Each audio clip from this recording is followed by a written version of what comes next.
ಭರತಖಂಡದ ಕರ್ನಾಟಕ ರಾಜ್ಯದ ಅತ್ಯಂತ ಅಪ್ರತಿಮವಾದಂತಹ ಕ್ಷೇತ್ರ ಇದು.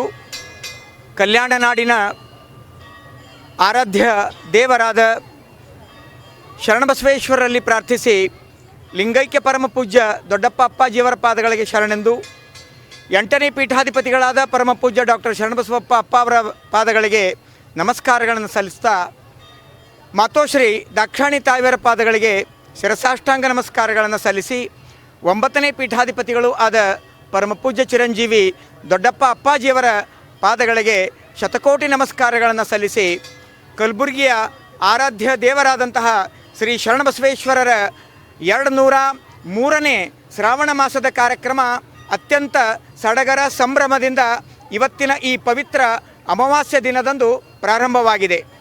24ರಿಂದ ಸೆಪ್ಟೆಂಬರ್ 1ನೇ ತಾರೀಕಿನವರೆಗೆ ಸುಮಾರು 40 ದಿನಗಳ ಕಾಲ ಸಂಭ್ರಮದ ವಾತಾವರಣ ಕಲಬುರಗಿಯ ನಗರದ ಶರಣಬಸವೇಶ್ವರ ದೇವಾಲಯದಲ್ಲಿ ಇರ್ತದೆ.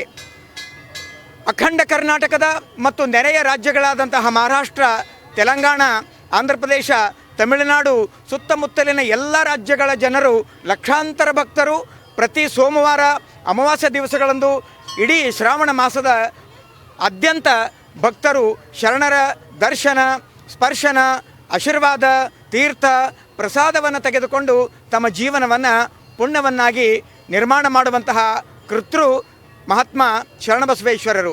ಉತ್ತರ ಕರ್ನಾಟಕ ನ್ಯೂಸ್, ಇದು ಕನ್ನಡದ ಉಸಿರು.